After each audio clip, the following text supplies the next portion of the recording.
honor de reunirme con Carla Ivonne Villavicencio Gómez para mantener un intercambio de ideas que busque generar una construcción que pueda precisar en determinados matices de la reestructuración cognitiva. Ivonne cuenta con un grado en psicología clínica y una maestría con enfoque humanista. Actualmente ejerce como asesora académica, tutora de inglés y artista independiente. Por tanto, me gustaría plantearle una serie de preguntas. ¿Le parece si comenzamos? Claro. Ivonne, eh, ¿qué es una distorsión del pensamiento y cuál es su origen? Ok, creo que una forma muy sencilla de poder entender a qué hablamos o a qué nos referimos cuando decimos distorsión de pensamiento puede ser como esos hábitos o tendencias que tenemos como nosotros que como atajos, es que funcionan como una especie de atajos. A final de cuentas, una distorsión se genera en base a alguna experiencia o en base a algún aprendizaje que nosotros hayamos tenido y que para bien o para mal, la manera en la que nosotros normalmente funcionamos es como, sobre todo pues nuestro cerebro, es como buscar la forma en la que nosotros podamos llegar a un resultado de la manera más sencilla y ahorrando la mayor cantidad de recursos, dígase en este caso como energía y tal. Entonces, las distorsiones de pensamiento son justamente estas tendencias o estos atajos que tienen la peculiaridad de dificultarnos a nosotros sobrellevar o adaptarnos a ciertas situaciones. Me parece muy interesante. Creo que podría ser análogo como a una computadora. Sí, pues es que mira, si tú lo piensas desde lo más simple, nosotros tenemos como esta tendencia o esta costumbre a querer categorizar todo. Es como cuando un niño pequeño está aprendiendo a reconocer como los elementos que están a su alrededor y se le presenta un perro, su categorización del perro va a ser una cosa como de este a este tamaño, que tiene 4 patas, que camina como en el piso y que a lo mejor tiene colita y cabello o pelo, pues. Entonces, la primera vez que vean un gato, van a asumir que eso es un perro. La primera vez que vean un caballo, van a asumir que eso es un caballo, un perro grandote. Entonces, todos los animales o todas las cosas que entren en esa descripción como súper general, el atajo inmediato va a ser, ah, bueno, pues es un perro. Entonces, ese es un ejemplo muy burdo de lo que es una distorsión de pensamiento. Nosotros, en alguna ocasión, por haber tenido alguna experiencia o haber pasado por un proceso de aprendizaje donde se nos haya dicho o hayamos entendido que algo funciona de cierta manera, nuestro cerebro como que, exacto, como que es como ingresa ese código y entonces todo lo que cumpla al menos una parte de ese parámetro, automáticamente se va a ir para allá. Y entonces eso es lo que puede generar la distorsión, porque en muchas ocasiones, al no contar con toda la información para abordar una situación o para enfrentar una experiencia, automáticamente la vamos a enviar a ese apartado y le vamos a inferir todas las características o los juicios que nosotros tenemos de ese apartado en específico. Vaya, tiene muchísimo sentido. Yo me pregunto, ¿de qué manera la identificación de la distorsión del pensamiento, por ejemplo, me imagino que magnificar una situación, permitiría generar un escenario de oportunidad en la vida de una persona? Creo que empieza como en una cuestión de toma de conciencia. Conforme nosotros vamos creciendo, vamos aprendiendo justamente a identificar estas cuestiones, recibiendo información adicional de estas experiencias. Entonces, creo que el que puede existir como un escenario donde haya una mayor apertura a la probabilidad o a la posibilidad de un cambio o de un replanteamiento de esta distorsión, es justamente cuando nos enfrentamos a una situación que sea muy similar a la que nosotros ya tenemos como este atajo hecho pero tenemos la oportunidad de recibir una información adicional que nos permite justamente decir, como de esto no es lo que yo creía o esto no es lo que yo asumía que iba a ocurrir en este escenario. Entonces ahí es cuando se empieza a abrir como nuestro abanico de posibilidades, porque es como un darnos cuenta que la, como el prejuicio o la idea que tenía de algo no ocurre o no se desarrolla o no encaja perfectamente en ese apartado donde yo lo quería poner. Ivonne, ¿y todos tenemos estas distorsiones del pensamiento? Claro, a final de cuentas, a una forma, como en cierto nivel, realmente este tipo de distorsiones o este tipo de sesgos son adaptativos.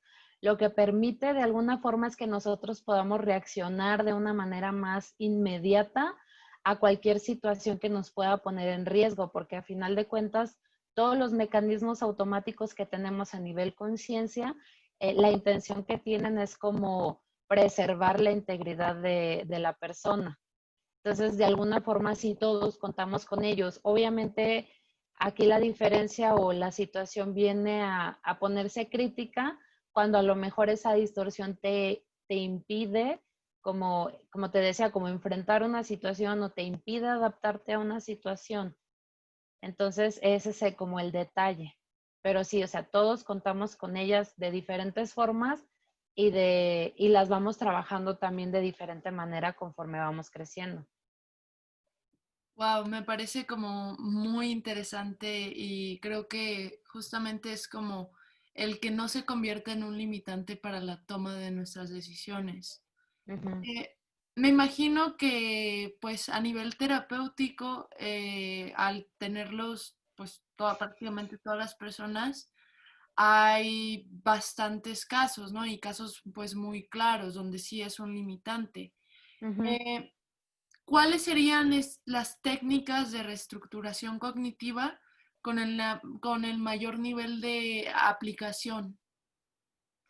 Creo que uno que puede servir mucho es, por ejemplo, trabajar desde la parte proyectiva, es decir, presentarle a la persona o al consultante una situación muy similar a la que él esté atravesando en vías de buscar que viva como una experiencia de insight, que es como este ejemplo de cuando se te ilumina el foco y de repente dices, claro, esto tiene que ver conmigo, porque creo que algo que tiene como muy particular este tipo de situaciones, o sea, las distorsiones, es que pareciera de repente que están diseñadas de forma tal que no nos demos cuenta de que son una distorsión. Como que como se vuelve tan automático y tan propio de nosotros, es muy difícil que nos demos cuenta de que está ocurriendo. Entonces, como que siempre ayudar a la persona que lo pueda proyectar, lo pueda sacar de sí para verlo desde afuera, es una gran forma de ayudarlos a que lo logren. Hay un proceso también que se utiliza mucho desde la parte de la terapia cognitivo-conductual, pero también es una herramienta muy utilizada en el humanismo, que es como trabajar una especie de registro anecdótico en el que empiezas a generar espacios de análisis y también de cuestionamiento de este tipo de pensamientos. Es decir, trabajas sobre las situaciones específicas en las que estás teniendo tú una dificultad para adaptarte, una dificultad para enfrentar y empiezas a hacer como un registro identificando las diferentes partes que tienen que ver con la experiencia, es decir, hablar un poquito de la persona como desde la experiencia corporal, la experiencia afectiva, la experiencia a nivel pensamiento, a nivel conducta, y entonces vas como revisando cada uno de esos pasos. Un ejemplo puede ser, creo que algo como muy común es una persona que sufrió de un asalto, es muy probable que identifique algunas características de quien haya sido su atacante y entonces a partir de ahí cada vez que se encuentre con personas similares en una situación similar, se va a sentir en peligro. Entonces justamente lo que puedes empezar a hacer es como pedirle a la persona que vaya analizando todos los factores que hay alrededor para ir separando un poquito la experiencia del juicio o de la idea de decir, ok, como qué es lo que sí puedes observar, qué es de lo que sí te puedes dar cuenta y cómo puedes empezar a trabajar con ello. Porque obviamente si te pones a pensarlo de esa forma, pues es muy probable que una, como un recuerdo que yo tenga de alguien no va a pasar más allá de pues tal estatura en la noche y que a lo mejor era una persona como, no sé, que vestía de cierta forma, ¿no? Como cachucha o cositas así. Entonces, empezar como a tener este momento en el que la persona se pueda cuestionar si realmente esas características son las que conformarían a un atacante. Creo que es como una forma muy rebuscada de decir eso, como de replantear o ayudarle a la persona como a que vaya generando este proceso de conciencia que es necesario tener mayor información de una situación o mayor información como del entorno para poder generar entonces un nuevo protocolo de acción. Sí, me parece que tiene bastante sentido. Creo que es un poco como la línea de pensamiento socrática, pues el cuestionamiento de nuestras propias asunciones, ¿no? Yo me preguntaría, me ha gustado muchísimo el ejemplo que das de la persona que sufre un asalto, pero ¿de qué otras formas se puede ver perturbada la vida de un individuo que no es consciente de sus propias distorsiones cognitivas cuando éstas representan un limitante? Creo que de alguna forma lo que más puede generar a lo mejor es como un incremento en el sentido de frustración, puede también provocar un incremento en la sensación de, se me va la palabra, como en la sensación de ay, se me va. Como este sentirte vulnerable en todo el tiempo, porque normalmente las personas que tienden a tener como distorsiones de pensamiento muy marcadas o que sean también muy limitantes en el aspecto adaptativo, tienden a ser, por ejemplo, personas sumamente controladoras, porque al tener como este miedo o esta especie como de pseudo paranoia en la que asumen que a fuerzas me va a llevar a B, tratan de controlar todos los elementos que están alrededor de A para que no ocurra y no pase eso que ellos piensan que puede pasar. Entonces, obviamente estaríamos hablando, tío, de personas que pueden ser como súper, súper controladoras, que todo el tiempo están en la cabeza y eso también puede generar un agotamiento constante porque llega un punto donde te puedes vivir en tanto estrés por estar preocupado constantemente por los estímulos exteriores que de repente ya no tienes tiempo ni de concentrarte, no tienes tiempo de recordar, no tienes tiempo como de estar presente. Y eso, digo, ya a la larga puede generar también situaciones de ansiedad, de estrés crónico, de depresión, porque a final de cuentas vivir bajo una distorsión de pensamiento es no estar nunca posicionado en el presente o estás constantemente justo agarrado como a ese recuerdo de esa experiencia pasada y te vives en el pasado, o estás enganchado como a este tratar de adelantarte a que las cosas no ocurran como tú temes que ocurran y vives todo el tiempo en el futuro. Claro, creo que es lo de Martin Seligman, ¿no? Lo de la indefensión aprendida. Ándale, la indefensión, esa era la palabra que quería recordar. Que las personas adquieren esta sensación de vulnerabilidad, ¿no? Ujú. Sí, Vaya. como de estar, de ser víctimas del entorno y de estar así como corderitos esperando a que salte el león encima. Sí, claro, como la analogía que hacen de el elefante, que, bueno, que en un circo, no sé si, ajá, que en un circo, la voy a contar por si el maestro ve esto. Ok. Que en un circo pues tenían un elefante que desde pequeñito lo amarraban a una estaca. Y entonces el elefante pues no aprendió otras formas pues, de vivir, ¿no? O sea, realmente él estaba limitado en ese sentido, tanto físicamente como psicológicamente. Y cuando a alguien se le ocurrió como soltarlo, él se quedaba ahí. Claro. Porque Eh, asumía que ahí seguía.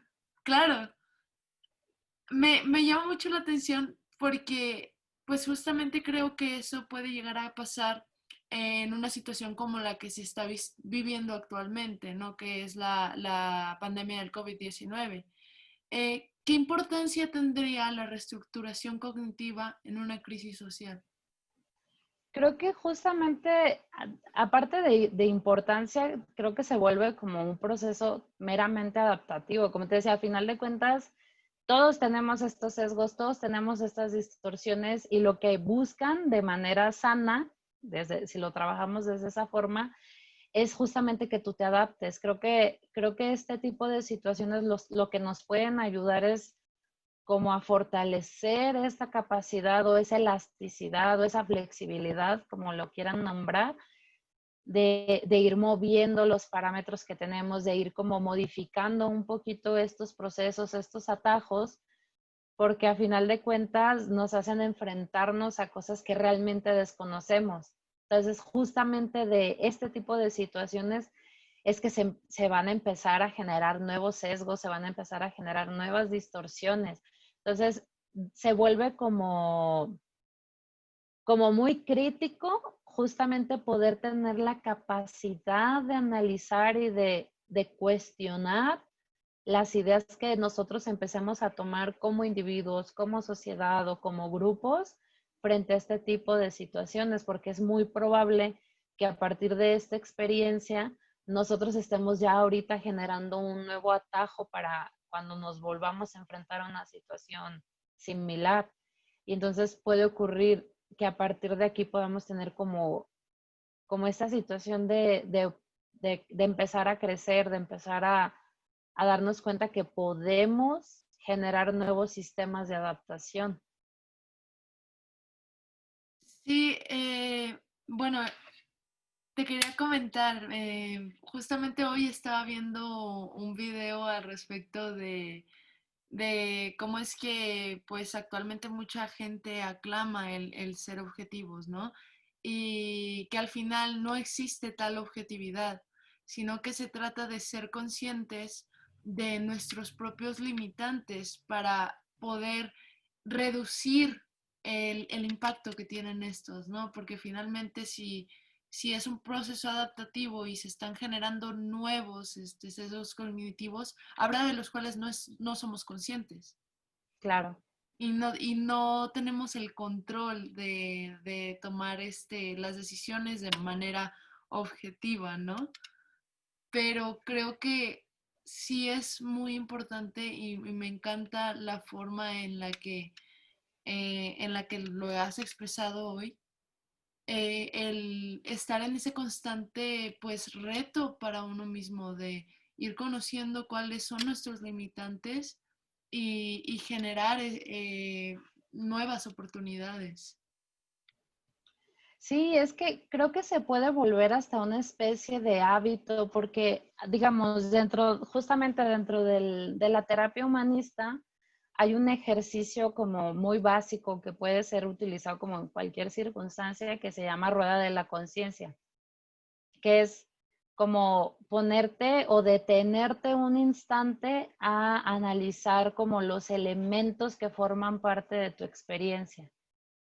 Entonces, esto se puede hacer antes o después de un acontecimiento, porque lo que tú haces en este tipo de ejercicios es, por ejemplo, analizar todos los elementos externos de la experiencia, es decir, todos los elementos ambientales que estaban ocurriendo alrededor de la situación que tú estabas viviendo.